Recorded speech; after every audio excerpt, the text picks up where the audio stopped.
Puji Tuhan, saya persilakan kembali duduk. Sekaliannya sidang jemaat yang dikasihi Tuhan.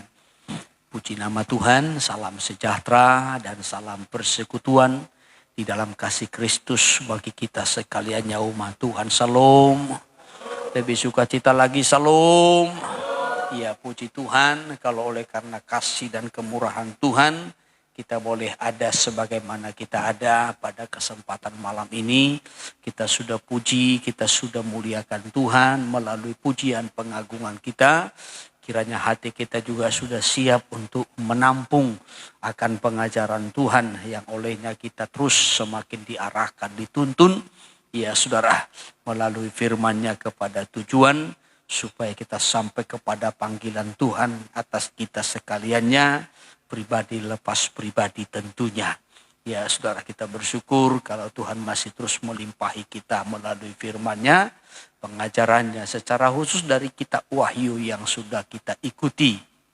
Ya saudara, dalam firman Tuhan yang diberikan bagi kita dari minggu ke minggu sampai pada kesempatan ini. Ya, kitab Wahyu yang sudah kita ikuti dan kita sampai kepada pasal yang keempat. Yang terakhir pada minggu yang lalu kita melihat dari ayat 6 sampai kepada ayat yang ke-11. Saya tentu tidak kembali lagi ya saudara mengulang bagaimana pembagian kitab Wahyu. Tetapi bagian yang ketiga yaitu pernyataan tentang peristiwa-peristiwa yang akan terjadi. Ya, Tuhan menyatakan kepada Rasul Yohanes dalam suatu penglihatan apa yang akan terjadi. Sebelum rentetan-rentetan dari penghukuman-penghukuman yang akan Tuhan nyatakan, ya baik itu dalam bentuk materai, ya sudah ada 7 dalam bentuk materai dan juga ada 7 dalam bentuk sangkakala, serta ada 7 dalam bentuk cawan murka.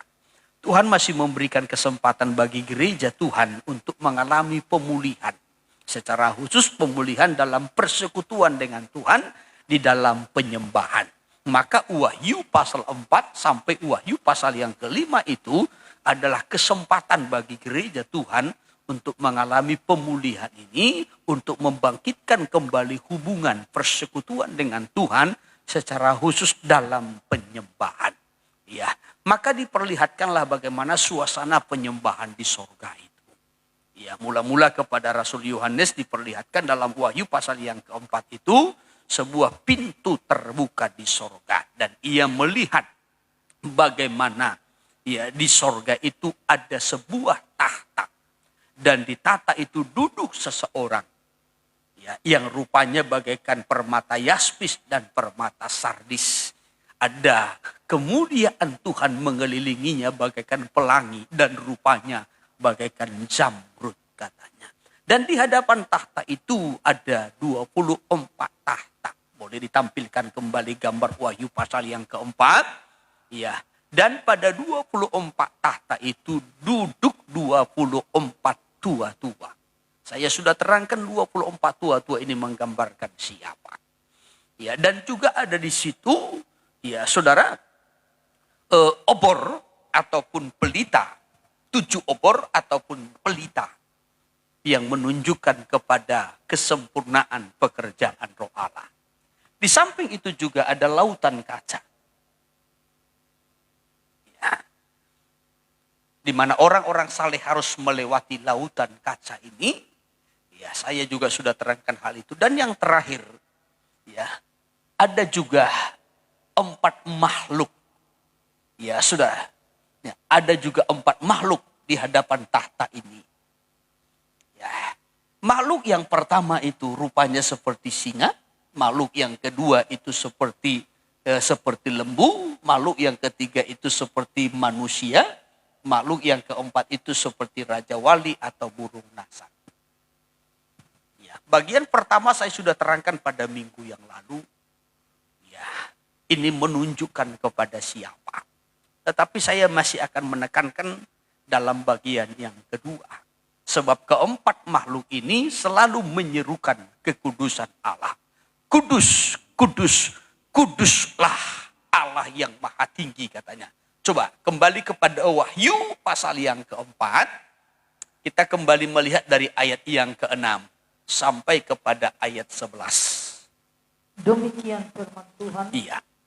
Dan di hadapan tahta itu ada lautan kaca bagaikan kristal. Iya. Di tengah-tengah tahta itu dan di sekelilingnya Iya. ada 4 makhluk penuh dengan mata. Iya, terus. Di sebelah muka dan di sebelah belakang. Iya.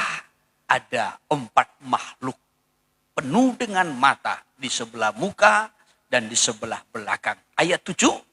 Adapun makhluk yang pertama sama seperti singa, Iya. dan makhluk yang kedua sama seperti anak lembu, Iya. dan makhluk yang ketiga mempunyai muka seperti muka manusia, Iya. dan makhluk yang keempat sama seperti burung nasar yang sedang terbang. Iya, terus. Dan keempat makhluk itu masing-masing bersayap 6, Iya. sekelilingnya dan di sebelah dalamnya penuh dengan mata, Iya, terus. dan dengan tidak berhenti-hentinya mereka berseru siang dan malam, Iya. Kudus, kudus, kuduslah Tuhan Allah yang Maha Kuasa, Terus. yang sudah ada dan yang ada dan yang akan datang. Iya, puji Tuhan. Saudara. Ini yang selalu diserukan. Saya juga sudah menyampaikan pada minggu yang lalu perbedaan antara 4 makhluk ini dengan 4 makhluk yang dilihat oleh Nabi Yesekiel. Kalau yang dilihat oleh Nabi Yesekiel memiliki 4 sayap.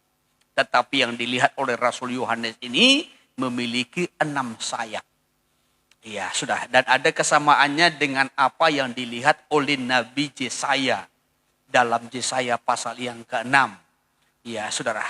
Nah, kalau dalam Yesaya pasal yang ke-6 itu juga ada 6 sayapnya. 2 sayap dipakai menutupi kaki, 2 sayap menutupi wajah, dan 2 sayap dipakai untuk melayang-layang. Ya, saudara yang terkasih, yang dilihat oleh Nabi Yesekiel dengan yang dilihat oleh Nabi Yesaya ada sedikit perbedaannya. Ya, kalau dilihat dari sayapnya. Hal yang sama juga di dalam Kejadian pasal yang ketiga. Ketika manusia yang pertama itu jatuh dalam dosa, maka Tuhan mengusir mereka dari Taman Eden ke wilayah timur. Lalu di sebelah timur itu Tuhan menempatkan 2 kerubim. Ya, saudara, yang selalu berjaga dengan pedang yang menyala-nyala. Saudara, saya tidak membahas lebih jauh sampai ke sana. Saya hanya mengutip bahwasanya keempat makhluk ini selalu menyerukan kekudusan Allah. Ya, mereka berkata, kudus, kudus, kuduslah Tuhan Allah yang Maha Kuasa, yang sudah ada dan yang akan datang.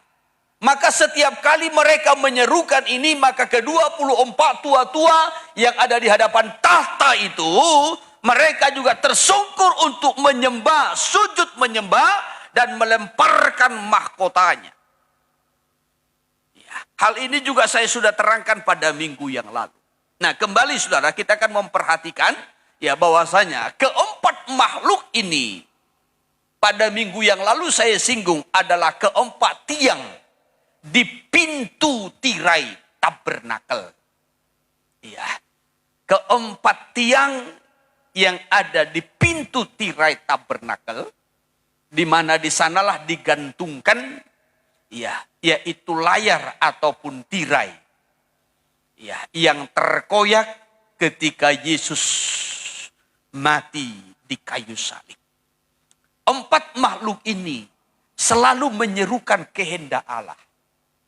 Apa itu kehendak Allah? Kita 1 Tesalonika pasal 4 ayat 3 mencatat kehendak Allah itu adalah kekudusan.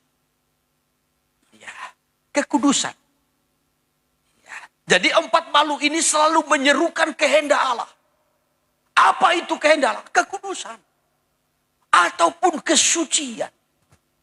Inilah kehendak Allah atas hidupmu, atas hidup kita, atas hidup saya dan hidup saudara. Yaitu pengudusan. Bicara tentang kekudusan atau kesucian. Kesucian itu adalah sebenarnya Yesus sendiri. Ya, sekali lagi kesucian itu adalah Yesus sendiri. Di dalam 1 Korintus pasal 1. 1 Korintus pasal 1 ayat 30. Kesucian itu adalah pribadi Yesus. Iya, mari sebentar kita perhatikan dulu. Demikian. Iya. Tetapi oleh Dia kamu berada dalam Kristus Yesus. Oleh Dia. Ya, oleh Allah kamu ada di dalam Kristus Yesus. Ya, terus. Yang oleh Allah telah menjadi hikmat bagi kita. Yang oleh Allah, Yesus itu telah menjadi hikmat bagi kita. Amin. Amin. Bisa diikuti ayat ini toh? Nah, saudara perhatikan supaya kita paham. Ya, kembali saya kutip dengan perlahan. Tetapi oleh Dia, oleh Allah, kamu, ya saya dan saudara berada dalam Kristus Yesus. Kita sekarang ada dalam Kristus Yesus. Karena Allah.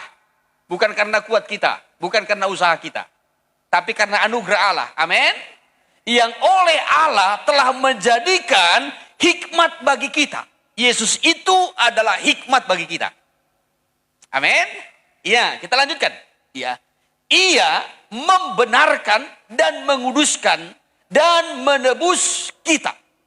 Ya. Ia atau Yesus Allah membenarkan dan menguduskan dan menebus kita. Saudara yang terkasih, ya, coba kalau kita perhatikan ini ya, dengan jelas bahwasanya Yesus itu adalah kekudusan. Kesucian. Coba sekali lagi dibacakan dulu. Tetapi oleh Dia, Ya. kamu berada dalam Kristus Yesus. Kamu berada dalam Kristus Yesus. Ya, terus. Yang oleh Allah telah menjadi hikmat bagi kita. Yang oleh Allah, Yesus itu telah menjadi hikmat. Terus. Ia membenarkan. Dan menguduskan. Dan menebus kita. Serta menebus kita. Coba saya minta dulu dalam terjemahan sebentar. Iya. Dalam terjemahan. Boleh terjemahan bahasa sehari-hari. Ya, dan juga terjemahan lama. Ya, coba. Demikian. Ya, Allah sendirilah. Allah sendirilah yang membuat sehingga saudara bersatu dengan Kristus Terus, Yesus. ya. Melalui Kristus, Ya. kita dijadikan bijaksana. Terus, Dan melalui Dia juga, ya. Allah membuat kita berbaik kembali dengan dirinya. Ya, terus. Menjadikan kita umatnya yang khusus. Menjadikan dan kita membebaskan umatnya yang khusus. Iya, sudah.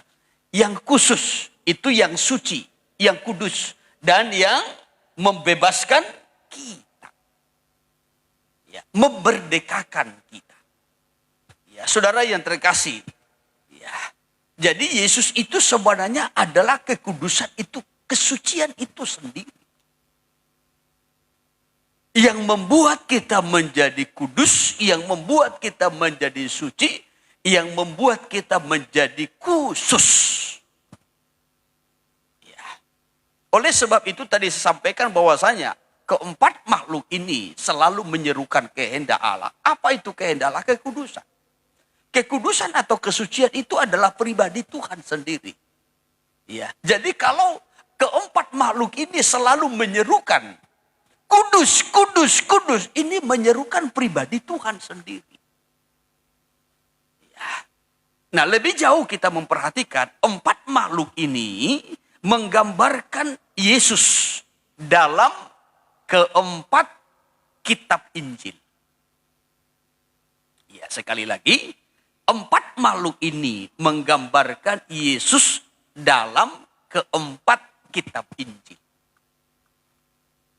Kitab Injil yang pertama itu adalah Injil Matius.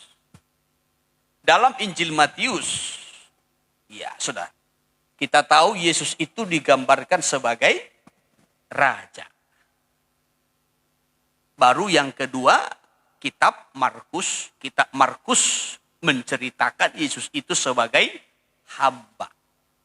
Sedangkan Injil Lukas menceritakan Yesus itu sebagai anak manusia. Ya. Sedangkan Injil Yohanes menceritakan Yesus itu sebagai anak Allah. Ya, coba saya minta ditampilkan dulu ya yang saya buat mulai dari iya, perhatikan. Mulai dari singa. Satu lagi tadi yang awal. Ya, singa. Singa, ya sudah. Ini menggambarkan Tuhan Yesus sebagai raja. Ya, sekali lagi, singa itu menggambarkan Yesus itu sebagai raja. Nanti kita melihat ya juga dalam kehidupan kita sebagai sidang jemaat. Terus yang kedua, lembu. Ini menggambarkan Tuhan Yesus itu sebagai hamba. Nanti kita melihat keterangannya. Kenapa Yesus itu digambarkan, singa itu menggambarkan Yesus sebagai raja. Kenapa lembu itu menggambarkan Yesus itu sebagai hamba. Ya, 4 makhluk itu, yang pertama seperti singa, yang kedua seperti lembu, yang ketiga seperti manusia, yang keempat seperti burung nasar ataupun raja wali. Ya, lembu ini menggambarkan Tuhan Yesus sebagai hamba. Yang ketiga, manusia. Ini menggambarkan Tuhan Yesus sebagai anak manusia. Dan yang keempat, burung nasar. Ini menggambarkan Tuhan Yesus itu sebagai Allah. Atau dalam Injil Yohanes, sebagai anak Allah.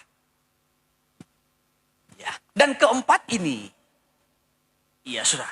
Kalau kita perhatikan ini digambarkan ataupun dilambangkan dengan salib. Dengan apa? Salib. Ya. Coba ditampilkan gambar salibnya. Salib ini menunjuk pada pribadi Yesus. Ya, dialah raja. Tadi dalam Injil Matius. Ya, Injil Matius menceritakan Yesus sebagai raja. Dan dia sebagai hamba. Injil Markus menceritakan dia sebagai hamba. Sebagai manusia. Injil Lukas menceritakan Yesus sebagai anak manusia. Dan sebagai Allah, Yesus menceritakan, Yohanes menceritakan Yesus itu sebagai anak Allah. Ya, jadi saudara perhatikan, Allah, manusia, raja, hamba.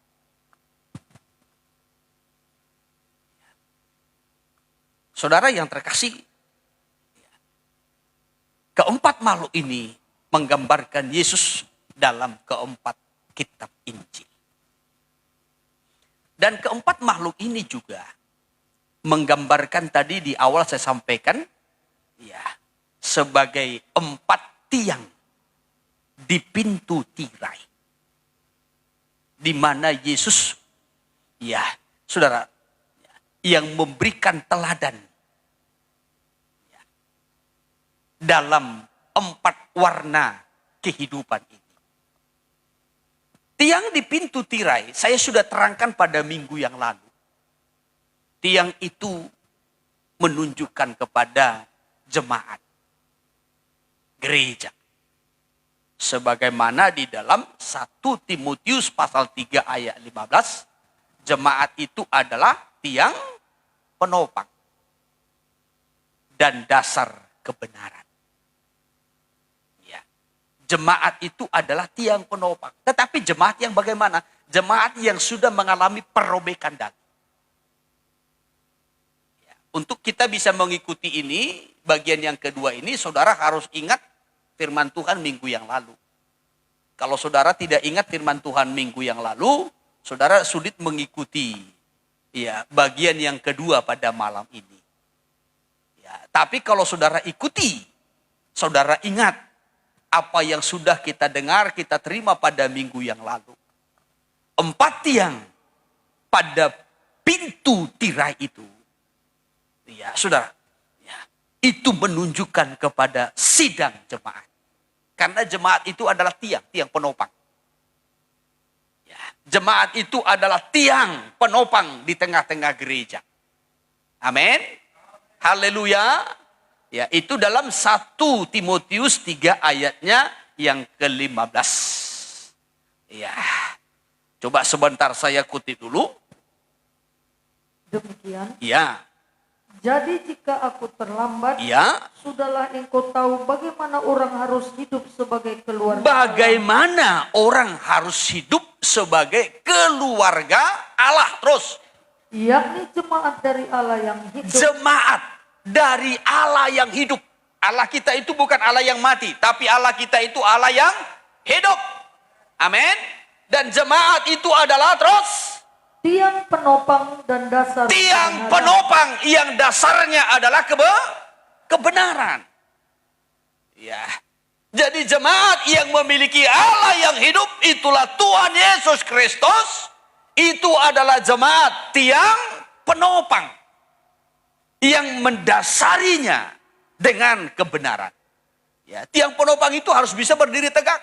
Supaya bisa berdiri tegak, dasarnya adalah kebenaran.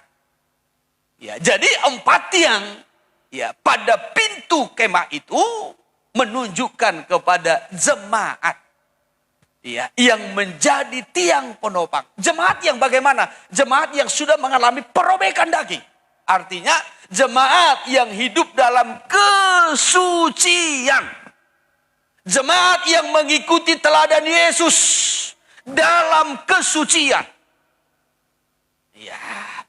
Sekali lagi, jemaat yang menjadi tiang penopang itu adalah jemaat yang mengikuti teladan Yesus dalam kesucian ataupun di dalam kekudusan. Dalam 1 Petrus pasal yang kedua ayat 21 dikatakan, untuk itulah kamu telah dipanggil, supaya kamu pun ikut menderita, ikut mengambil bagian dalam penderitaan Kristus, mengikuti teladannya. Ya, coba ayat 21. Sebab untuk itulah kamu dipanggil, Ya. karena Kristus pun telah menderita untuk kamu, Ya. dan telah meninggalkan teladan bagimu, Meninggalkan supaya teladan kamu bagimu. mengikuti jejaknya. Supaya kamu ikuti jejaknya. Jejak Kristus. Teladan Kristus. Dalam hal apa? Dalam kesucian. Ya, dalam kekudusan. Perhatikan saudara. Supaya kita dapat mengerti. 4 warna hidup. Singa, lembu, manusia, dan juga burung nasar. Ini menggambarkan kekudusan. Kesucian Allah. Dalam 4 warna. Kita akan perhatikan satu persatu. Yang pertama-tama, yaitu singa. Singa itu adalah kehidupan yang penuh dengan keberanian. Ya. Singa itu adalah kehidupan yang penuh dengan keberanian. Tidak ada singa penakut. Singa itu penuh dengan keberanian. Maka sampai kita mungkin sering mendengar bahwasanya singa itu adalah raja hutan. Bukan ular si raja hutan, bukan. Ya, bukan harimau disebut raja hutan, tidak. Tetapi yang disebut raja hutan itu, ya, kingnya adalah singa. Ya, bicara tentang singa, ini bicara tentang kehidupan yang penuh dengan keberanian. Ya, maka kalau singa itu merasa aman, dimanapun dia berada dia merasa aman. Karena dia punya keberanian. Bahkan Yesus sendiri pun disebutkan singa dari suku Yehuda. Ya. Kitab Amsal pasal 28 ayat 1. Amsal pasal 28 ayat 1. Demikian firman Tuhan. Ya. Orang fasik lari walaupun tidak ada yang mengejarnya. Nah, orang fasik lari walaupun tidak ada yang mengejarnya. Tetapi terus? Tetapi orang benar merasa aman seperti singa muda. Ya, orang benar itu merasa aman seperti singa yang muda. singa muda. Kenapa? Karena dia punya keberanian. Ya. Orang kalau tidak punya keberanian, dia tidak akan merasa aman. Karena kita punya keberanian, kita merasa aman.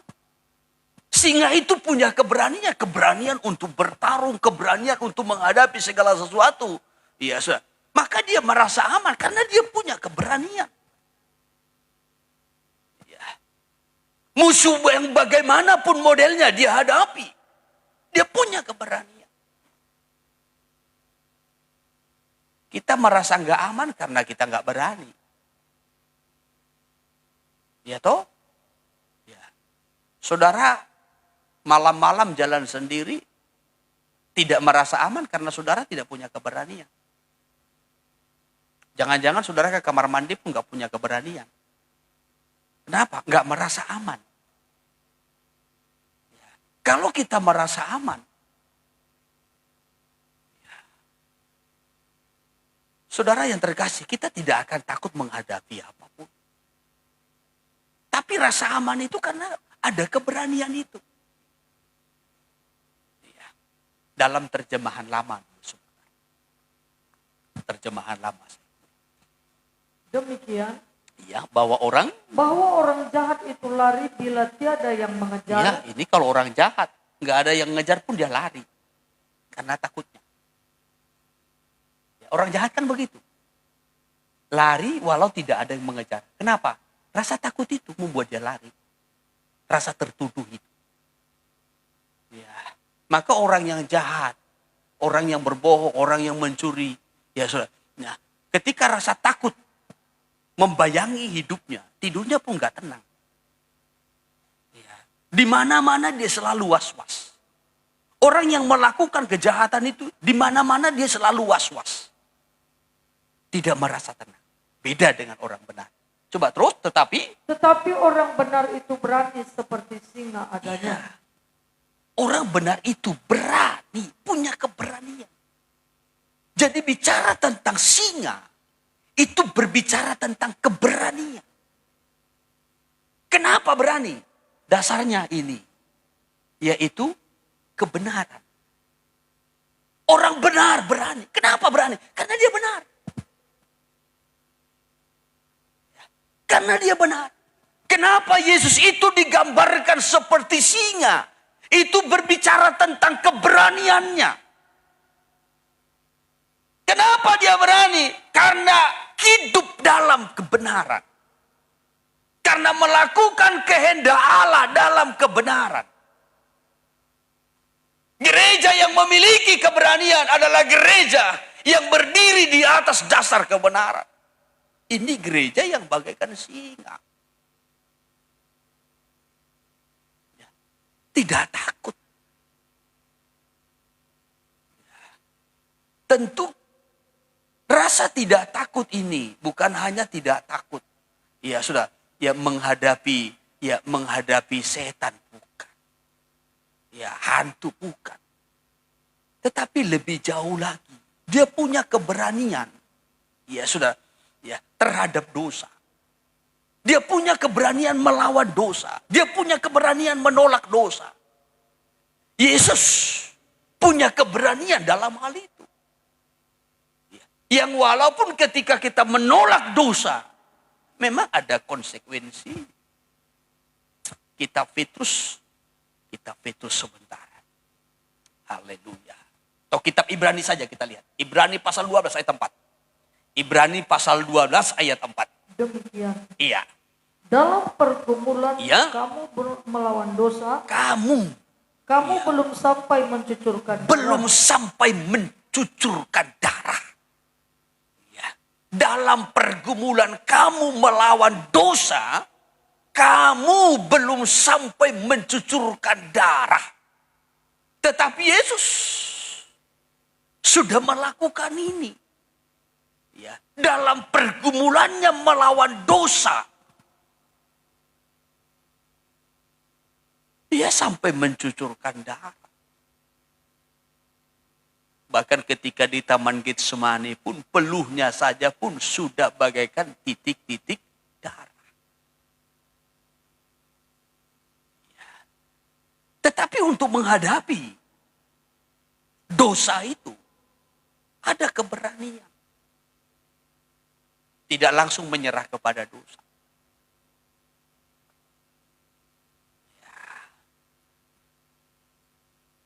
Jadi Yesus itu digambarkan seperti singa karena punya keberanian.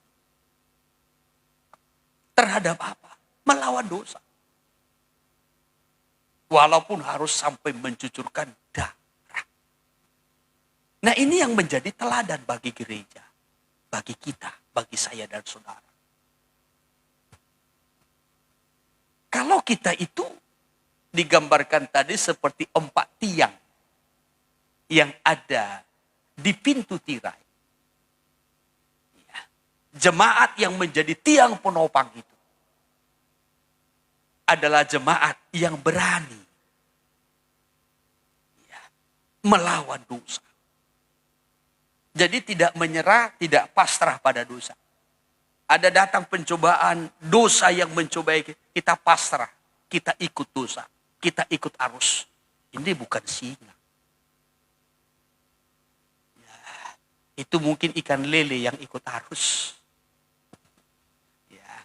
Kalau singa punya keberanian. Ya. Berani menolak dosa. Sama seperti Yusuf. Ya. Ada dosa yang menggodanya. Ada tawaran untuk melakukan dosa. Yusuf punya keberanian menolak. Sekalipun ada konsekuensinya. Apa konsekuensinya? Dia difitnah. Setelah difitnah, apa konsekuensinya? Dilempar ke dalam penjara.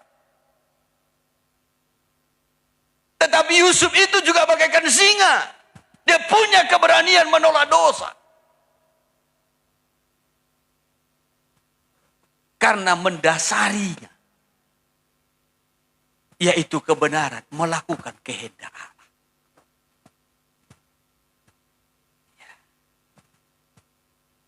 Itu yang pertama. Jadi tidak ikut dengan arus dosa itu, tidak menyerah pada dosa itu.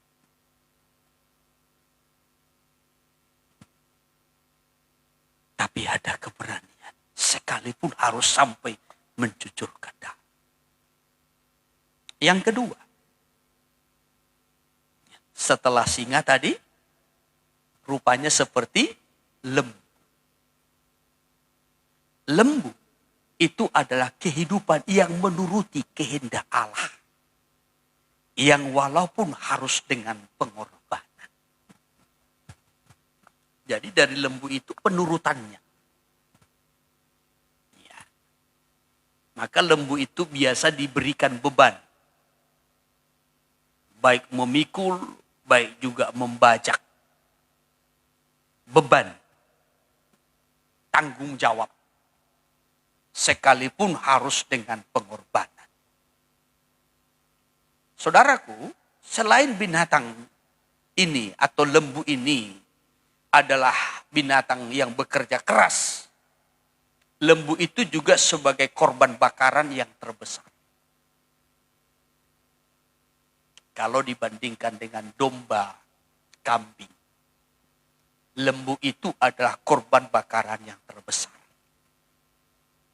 Ya, setelah ia melakukan kehendak tuannya, taat, ya menuruti kehendak. Ya, sudah tuannya bekerja keras, dia juga harus rela menjadi korban. Ya, sama seperti Yesus. Yesus taat kepada Bapa, melakukan kehendak Bapa. Dia harus datang ke dunia sebagai manusia.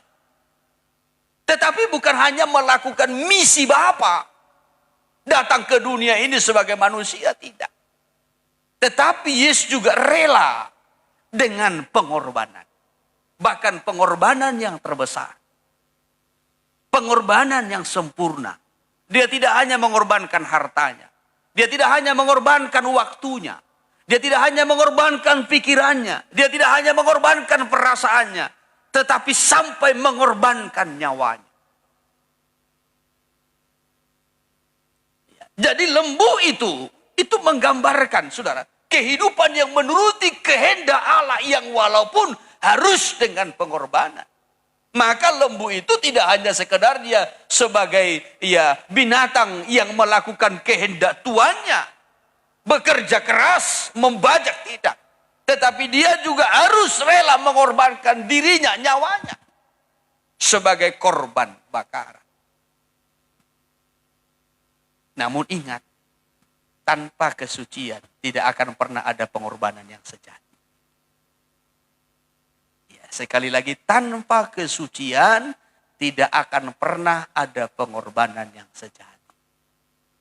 Pengorbanan yang sejati itu dimulai dari kesucian.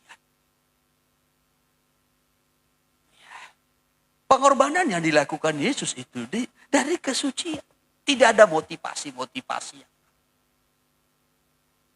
Sama seperti seseorang itu mau berkorban kepada kekasihnya. Semua pun bisa dikorbankannya. Waktunya, tenaganya, hartanya. Ya saudara. Ya. Tanpa mengharapkan suatu balasan imbalan. Kenapa? Karena tulus, suci, murni. Ya. Jadi tidak akan ada pengorbanan yang sejati tanpa kesucian. Biasanya pengorbanan itu selalu ada timbal balik.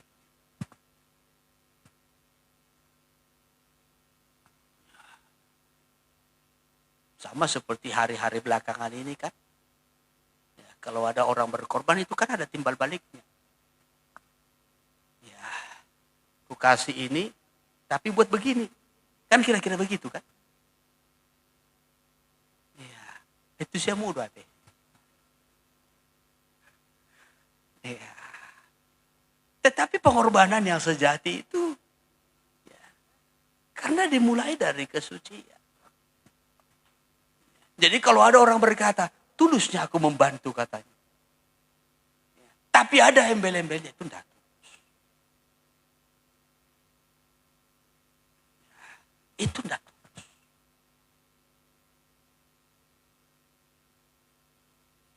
Maka tadi saya memberikan gambaran. Ya, kalau ada seseorang yang mau berkorban untuk kekasihnya dengan pengorbanan yang sejati, ya, tentu itu karena hatinya yang suci,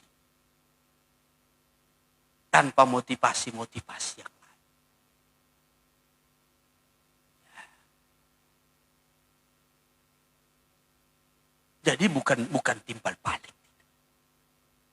Itu yang dilakukan oleh Yesus.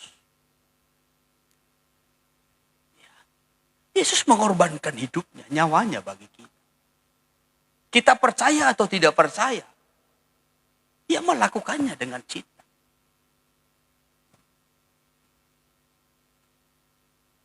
Karena kekudusan, kesucian. Dan apa yang dilakukan oleh Yesus ini adalah teladan bagi kita. Kalau ia sudah menyerahkan dirinya, nyawanya, ini menjadi teladan. 1 Petrus pasal 4 ayat 1. 1 Petrus pasal 4 ayat 1. Demikian firman Tuhan. Ya. Jadi karena Kristus telah menderita penderitaan badani, Ya. kamu pun harus juga mempersenjatai dirimu dengan pikiran yang demikian. Ya. Karena barang siapa telah menderita penderitaan badani, Terus? ia telah berhenti berbuat dosa. Iya. Yesus pun sudah melakukan ini. Sudah menderita penderitaan badani. Ya. Yaitu pengorbanan. Nyawanya. Tubuhnya. Dikorbankan bagi kita. Maka dilanjutkan, kamu pun harus juga mempersenjatai dirimu dengan pikiran yang demikian. Karena barang siapa telah menderita penderitaan badani, ia telah berhenti berbuat dosa. Alias kudus suci. Coba terus ayat 2. Ayat Supaya 2. waktu yang sisa jangan kamu pergunakan menurut keinginan manusia, Terus. tetapi menurut kehendak Allah. Iya. Bukan lagi mengikuti kehendak manusia, tetapi menuruti kehendak Allah. Ya. Jadi lembu itu menggambarkan kehidupan yang menuruti kehendak Allah, mentaati kehendak Allah, sekalipun harus dengan pengorbanan. Maka hasilnya adalah kekudusan. Ya. Menuruti kehendak Allah sekalipun harus berkorban, akan menghasilkan kekudusan. Ya. Itu yang kedua. Lalu yang ketiga, setelah rupa singa, rupa lembu, yang ketiga adalah rupa manusia. Rupa manusia ini adalah kehidupan yang melayani untuk keselamatan orang lain. Sekalipun di dalam melayani itu, dia harus menderita. Karena manusia itu adalah gambaran lambang daripada penderitaan. Ya, jadi sekali lagi, ya sudah, manusia itu adalah kehidupan yang melayani untuk keselamatan orang lain. Maka dalam Injil Lukas, Yesus berkata, anak manusia datang bukan untuk dilayani, melainkan untuk melayani. Apa tujuan pelayanannya? Penyelamatan orang lain. Ya, penyelamatan orang lain. Ya. Sekalipun sebagai manusia dia harus menderita. Mana ada manusia yang tidak menderita? Manusia itu adalah gambaran daripada penderitaan. Ya.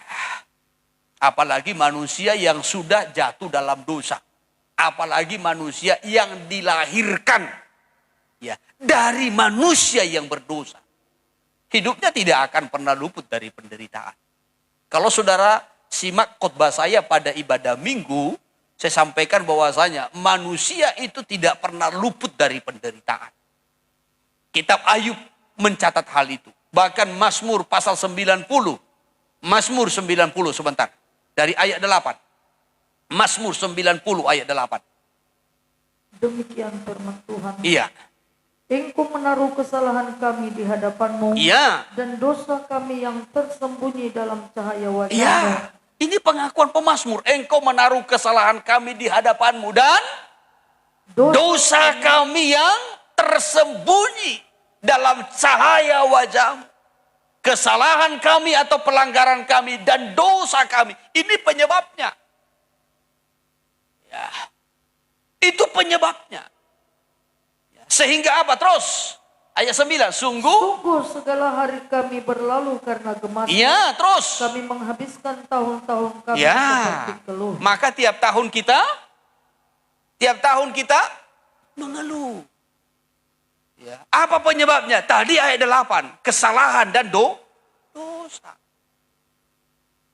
Ya. Tuhan tidak pernah menciptakan itu, tidak. Tuhan tidak menciptakan manusia yang mengeluh, tidak. Tuhan tidak menciptakan manusia yang menderita, tidak. Justru Tuhan menciptakan manusia yang sempurna dan Tuhan tempatkan di Taman Eden, taman kebahagiaan, tempat yang indah, tempat yang lengkap, tidak kekurangan suatu apapun, sebab Tuhan sudah menyediakannya. Tetapi ketika manusia itu jatuh dalam dosa, itulah awal penderitaannya. Ya. Ketika manusia jatuh dalam dosa, maka bumi terkutuk. Manusia pun akhirnya terkutuk. Makin jauh manusia itu, makin dalam manusia itu di dalam dosa, maka manusia itu makin ditimpa oleh kutuk. Ketika Adam jatuh dalam dosa, yang dikutuk itu bumi. Ya. Tetapi ketika Kain membunuh adiknya Habel, yang dikutuk Tuhan itu adalah manusia.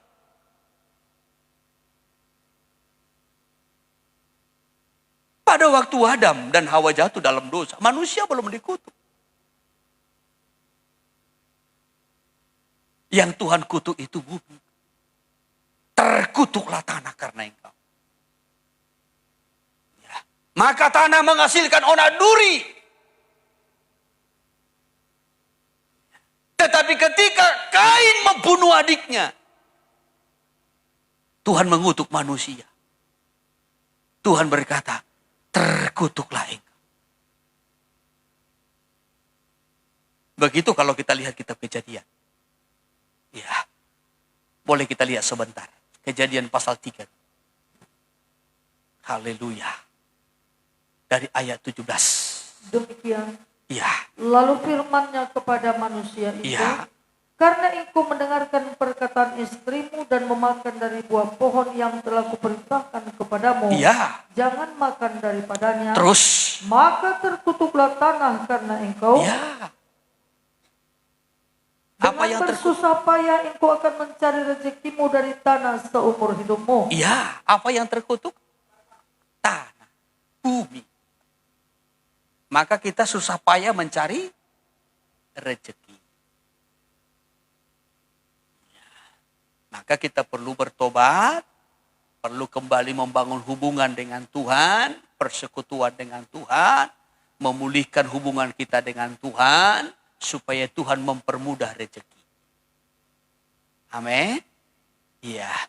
Tetapi ketika kita larut dalam dosa, makin hidup dalam dosa, makin tenggelam dalam dosa, bumi makin terkutuk bagi kita.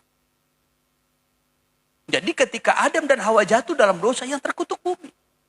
Tetapi lihat ketika Kain membunuh adiknya. Pasal 4.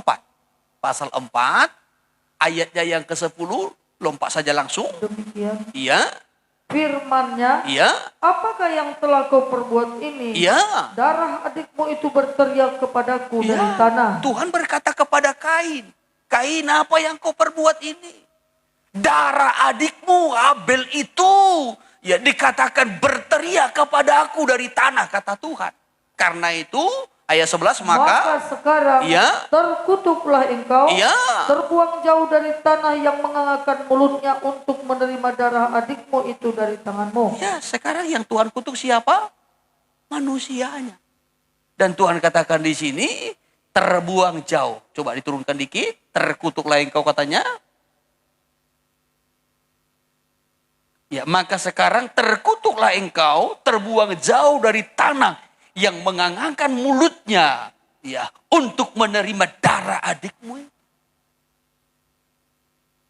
Ya, jadi kutuk itu makin meningkat. Dari awalnya Tuhan hanya mengutuk bumi, akhirnya Tuhan mengutuk manusia.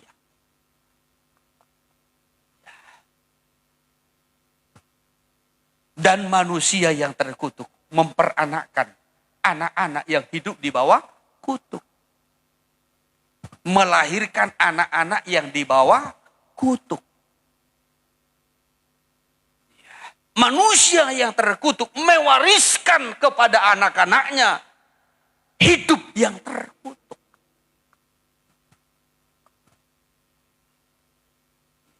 Maka mulai dari generasi berikutnya, manusia itu berada di bawah kutuk. Dan terus berada di bawah perhambaan dosa. Ya. Jadi manusia itu adalah kehidupan, ya sudah, yang berada di bawah kutuk oleh karena dosa, sengsara. Nah, kembali kepada Mazmur tadi. Mazmur 90, saya kutip kembali. Ya, coba ayat 9 tadi. Kalau ayat 8, ya, penderitaan itu, keluh kesah itu oleh karena dosa dan pelanggaran. Ya, ayat 9 sekali lagi. Sungguh segala hari kami berlalu karena gemas-Mu. Iya. Kami menghabiskan tahun-tahun kami seperti keluh. Iya, kami menghabiskan tahun-tahun kami seperti keluh. Terus. Masa hidup kami 70 tahun. Iya. Dan jika kami kuat 80 tahun. Iya, terus. Dan kebanggaannya adalah kesukaran dan penderitaan. Iya. Sebab berlalunya buru-buru dan kami melayang lenyap.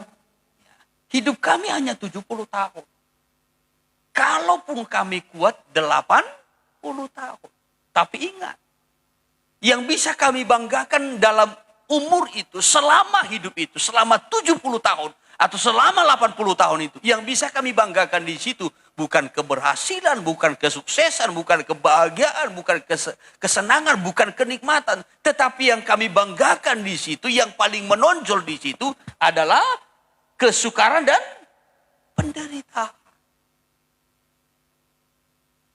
Dan waktu 70 tahun, 80 tahun itu rasanya begitu cepat berlalu seperti buru-buru. Maka kadangkala kita, tanpa kita sadari umur kita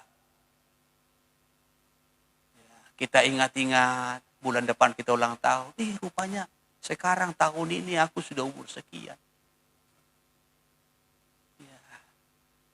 Seingatku 5 tahun yang lalu aku masih remaja. Anak boru do pehuilala. Lupa dia. Waktu itu berlalu begitu cepat.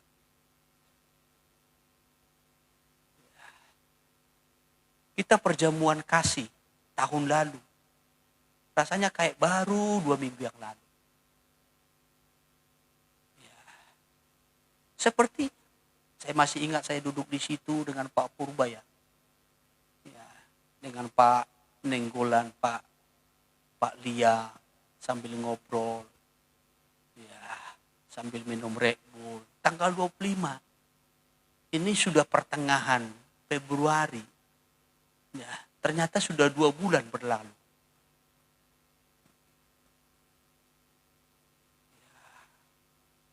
Demikian juga dengan tahun baru. Saudara yang terkasih, rasanya begitu cepat hari-hari itu. Sepertinya masih beberapa hari yang lalu kita Natal penyalaan lilin. KKR di awal Desember.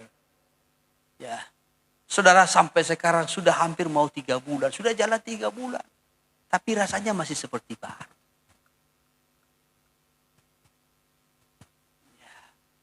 Seperti masih setahun 2 tahun yang lalu.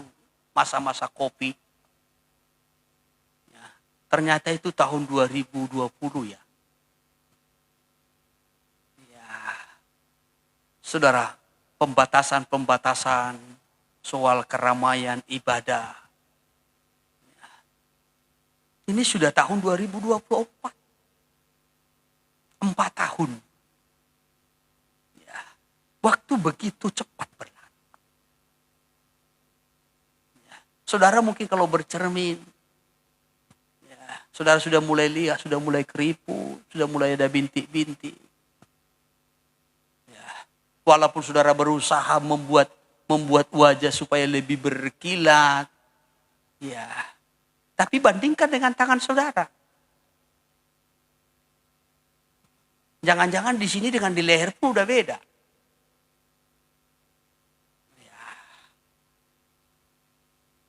Iya kan? Seperti apa itu yang belang itu? Yang belang-belang itu? Jerapah ya apa itu? Yang ada hitam putih itu.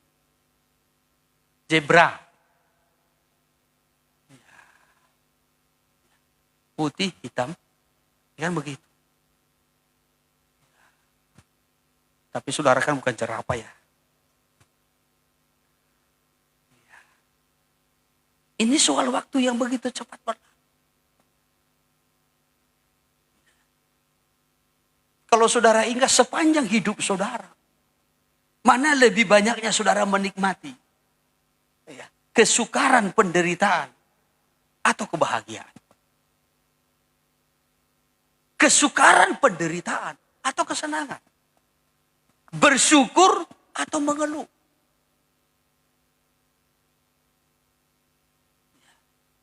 Mana yang lebih banyak? Oleh sebab itulah dikatakan di sini kebanggaannya adalah kesukaran dan penderitaan. Sebab waktunya begitu cepat berlalu bagaikan burung. Jadi bicara tentang manusia, itu bicara tentang penderitaan.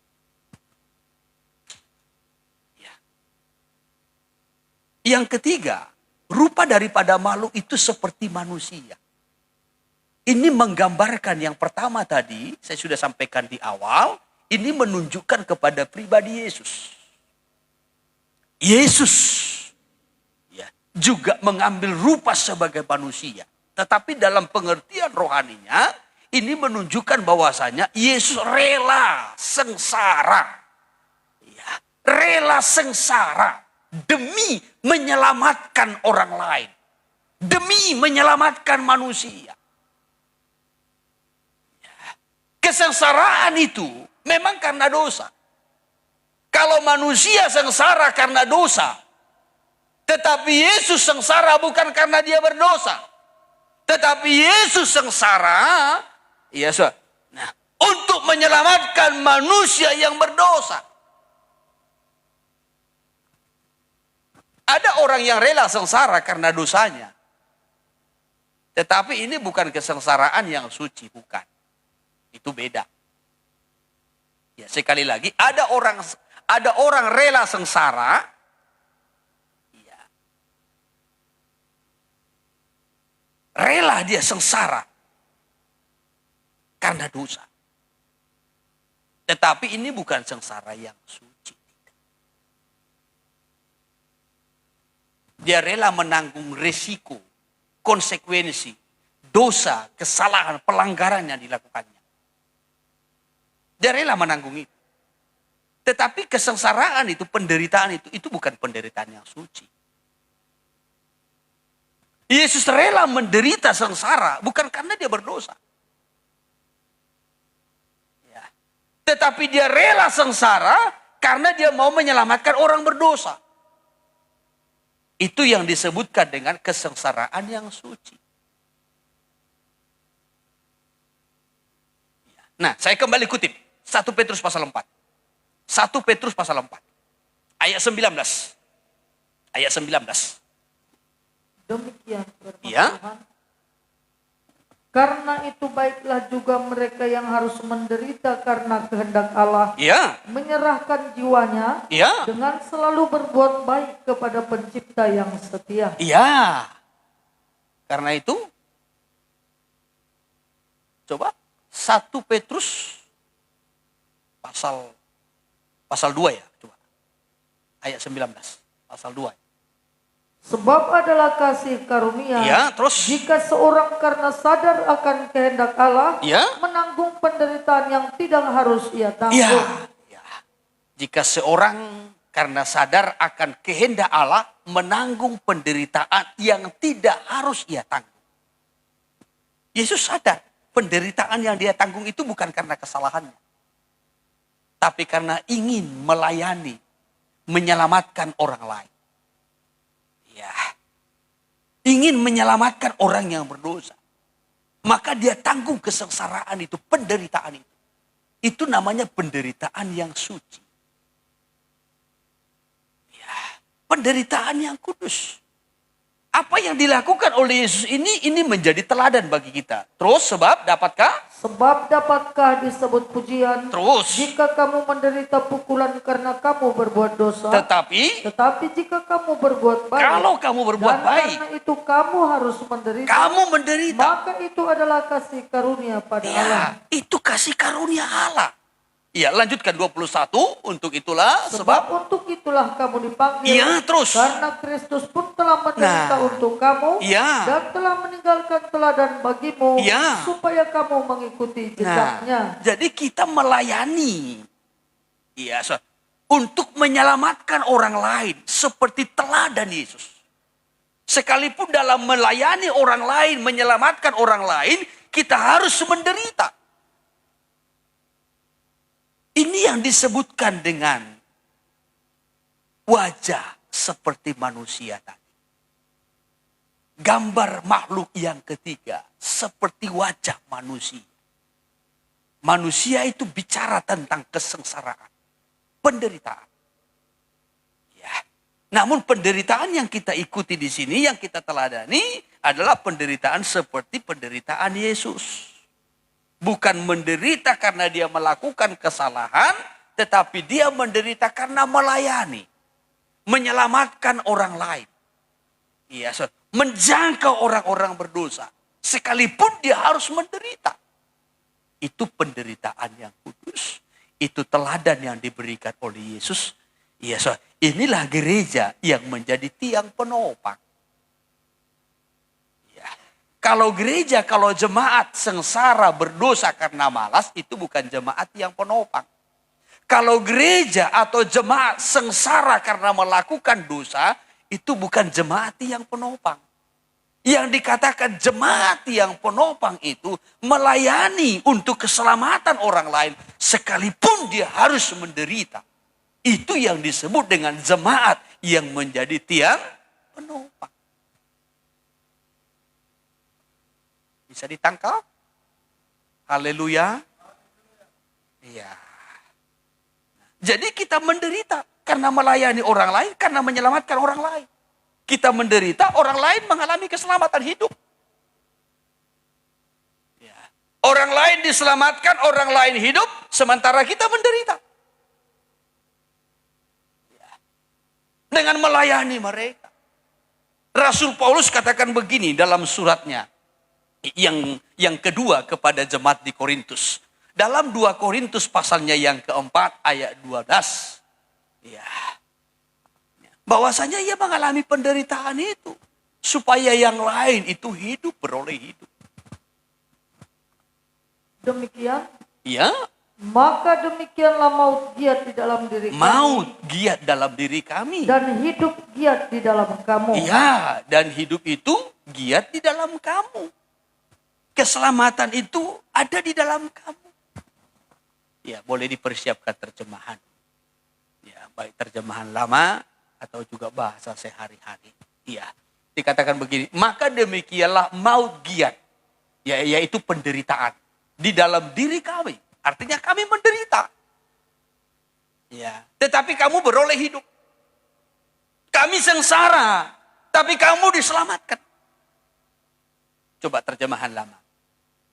Dengan demikian maut itu bekerja di dalam kami. Tetapi hidup itu di dalam ya, kamu. Nah, maut itu, penderitaan itu, sengsara itu bekerja di dalam kami. Tetapi hidup itu ada di dalam kamu. Supaya kamu hidup. Ya. Kami rela melayani kamu yang hidup dalam dosa sekalipun kami menderita. Yang penting kamu bisa hidup, kamu diselamatkan.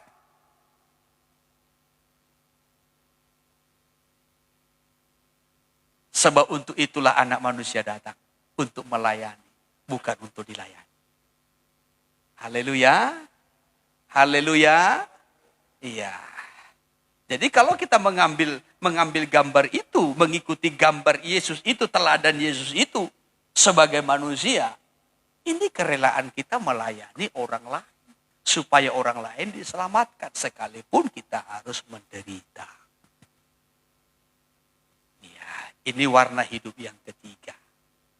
Lalu warna hidup yang keempat, seperti burung nasar.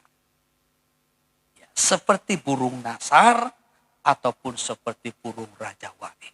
Burung nasar atau burung Raja Wali ini adalah kehidupan yang melayani dengan kekuatan roh Allah. Ya, sekali lagi, kehidupan yang melayani dengan kekuatan roh Allah. Burung nasar itu adalah lambang kesucian Allah yang tertinggi. Ya, lambang kesucian Allah yang tertinggi. Maka kalau burung nasar selalu menempatkan sarangnya di tempat yang tinggi. Ia tidak menaruh sarangnya di tempat yang rendah. Tapi burung nasar itu selalu menempatkan tempatnya, sarangnya di tempat yang tinggi. Ya. Bukan di tempat yang rendah. Ini bicara tentang kesucian Allah yang tinggi.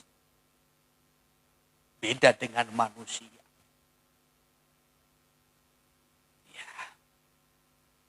Beda dengan manusia. Maka kesucian Allah itu beda dengan manusia. Ya. Kalau kitab Yesaya mencatat begini. Ya. Jalanku dengan jalanmu. seperti langit dan bumi. Rancanganku dengan rancanganmu seperti langit dan bumi. Ya. Jadi rencana Tuhan itu, jalan-jalan Tuhan itu, kekudusan Tuhan itu begitu tinggi. Bagaikan Raja Wali menempatkan sarang di tempat yang. Bicara tentang Raja Wali, kekuatan Raja Wali itu ada pada sayap. Untuk bisa naik tinggi, melambung tinggi. Itu berbicara ya, tentang kekuatan Allah. Nabi Yesaya dalam Yesaya pasal 40 menggambarkan kekuatan Allah itu seperti sayap burung nasar atau sayap burung Raja Wali. Ya, dari ayat 39. Demikian 31. Yesaya 40 ayat 31. Ayat 29 coba, ayat 29. Dia memberi kekuatan kepada yang lelah Iya, dan menambah semangat kepada yang tiada berdaya. iya. Orang-orang muda menjadi lelah dan lesu, Terus, dan teruna-teruna jatuh tersandung. iya terus. Tetapi orang-orang yang menanti-nantikan Tuhan mendapat kekuatan baru. Iya, Mereka seumpama Raja Wali yang naik terbang dengan kekuatan sayapnya. terus. Mereka berlari dan tidak menjadi lesu. Iya. Mereka berjalan dan tidak menjadi lelah. Iya. Dikatakan dalam ayat 31 ini, atau dari ayat 29, kita perhatikan perlahan-lahan. Ayat 29, Dia atau Tuhan memberi kekuatan kepada yang lelah dan menambah semangat kepada yang tiada berdaya. Tuhan memberi kekuatan. Yaitu melalui rohnya. Ya, melalui rohnya. Terus, ayat yang ke-30, orang-orang muda menjadi lelah dan lesu dan teruna-teruna jatuh tersandung. Ini adalah orang-orang muda yang tidak dipenuhkan dengan roh. Sehingga tidak memiliki kekuatan untuk meningkat. Untuk mengalami kemajuan. Untuk mengalami pertumbuhan. Maka kami selalu merindukan dan menggumuli secara khusus orang-orang muda, jemaat Tuhan, supaya mengalami kepenuhan Roh Kudus. Kalau Ibu Gembala pada hari Senin kemarin kalau tidak salah, bertanya kepada orang-orang muda bahkan remaja-remaja, siapa yang sudah penuh dengan roh, siapa yang belum. Apa tujuannya? Orang yang dipenuhkan dengan roh itu, itu bagaikan kekuatan. Kekuatan untuk apa? Menghadapi segala sesuatu. Baik menghadapi dosa, menghadapi tantangan, menghadapi pergumulan. Coba bagaimana dosa itu begitu mudah masuk ke kalangan kehidupan anak-anak, remaja-remaja, orang-orang muda. Kalau tanpa roh kita tidak punya kekuatan untuk melawannya. Maka kami selalu merindukan bahkan menggumuli supaya orang-orang muda, remaja-remaja, bahkan anak-anak sekalipun mengalami kepenuhan Roh Kudus.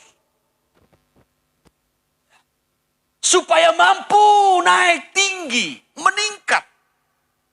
Saudara para pelayan-pelayan Tuhan pun, kalau hidupmu tidak selalu dipenuhkan dengan Roh Kudus, tidak selalu bersekutu dengan Roh Kudus, tidak akan pernah bisa meningkat. Engkau akan seperti orang-orang muda yang menjadi lelah dan lesu. Dan teruna-teruna yang jatuh tersandung.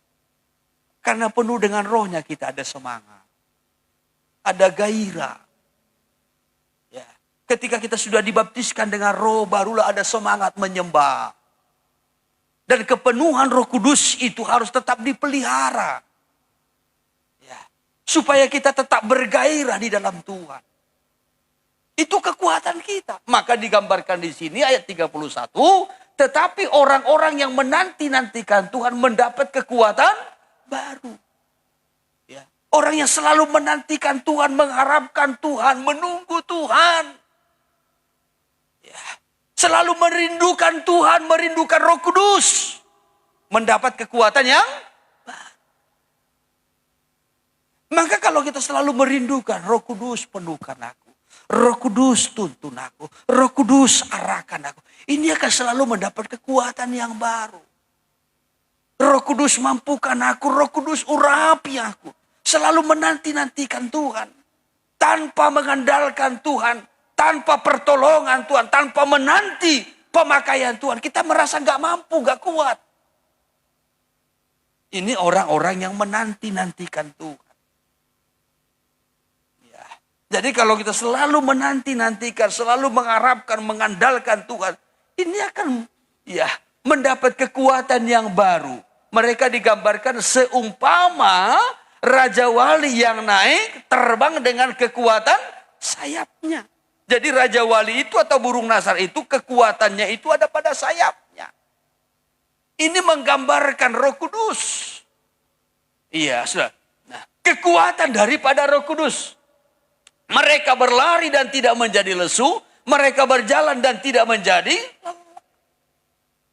Sepanjang apapun perjalanan kehidupan rohani kita. Perjalanan pelayanan kita tidak pernah lelah, tidak pernah jenuh, tidak pernah membosankan. Tetapi selalu ada gairah.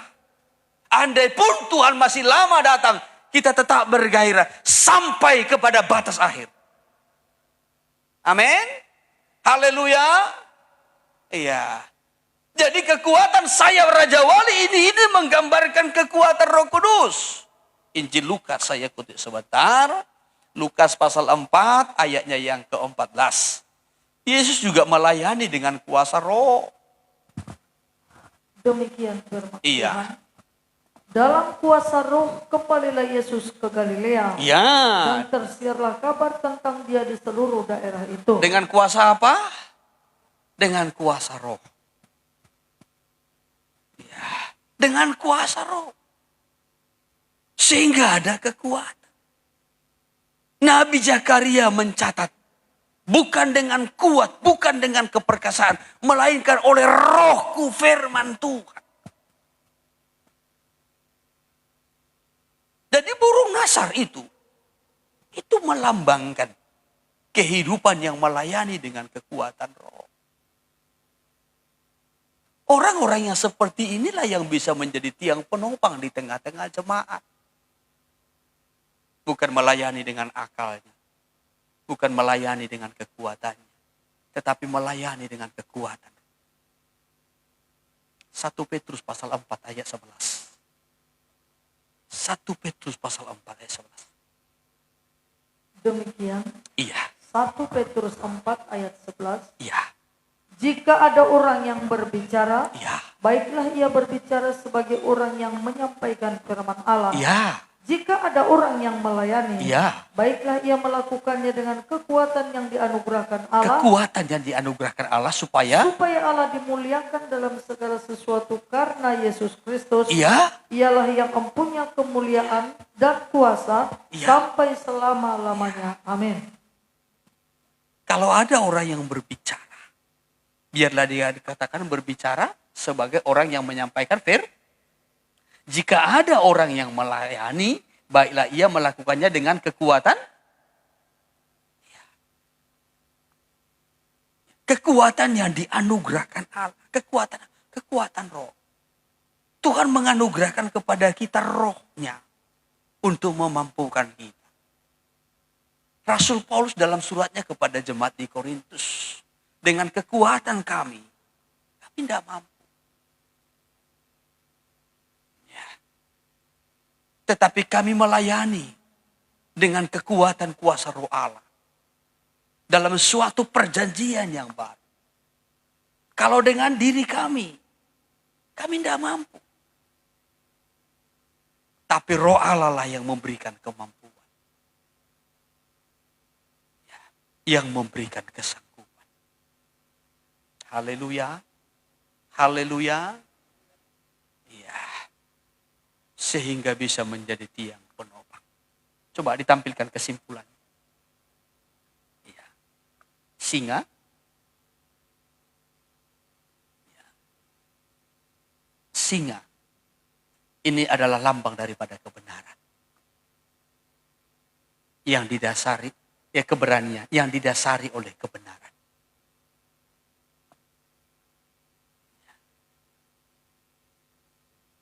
Hidup dalam kebenaran, melakukan kebenaran, sehingga ada keberanian. Maka hasilnya, kesucian. Ini teladan yang diberikan oleh Yesus. Jemaat-jemaat yang mendasari hidupnya dengan kebenaran akan memiliki keberanian, baik melawan dosa, sehingga hasilnya hidup yang suci. Maka kita bagaikan menyerukan, menampilkan kesucian, kekudusan ini. Bagaikan 4 makhluk yang selalu berkata, kudus, kudus, kuduslah Allah yang Maha Kuasa. Yang kedua, lembu. Lembu adalah kehidupan yang mau menuruti kehendak Allah. Sekalipun dengan pengorbanan. Menuruti kehendak Allah. Bukan kehendak. Bukan kehendak dosa. Tapi menuruti kehendak Allah. Sekalipun harus dengan suatu pengorbanan. Maka ini juga akan menghasilkan kesucian. Kekudusan Allah. Yang ketiga. Anak manusia. Anak manusia ini adalah kehidupan yang melayani untuk menyelamatkan orang lain. Sekalipun harus mengalami pengalaman sengsara. Bukan karena dosa. Tapi karena menyelamatkan orang yang berdosa. Melayani orang yang berdosa. Ya. Maut giat di dalam kita. Ya, sudah. Mengganggu hidup kita. Membuat kita sengsara. Membuat kita menderita. Tapi orang lain beroleh hidup. Orang lain beroleh keselamatan. Sehingga hasilnya adalah kesucian. Dan yang terakhir, burung nasar.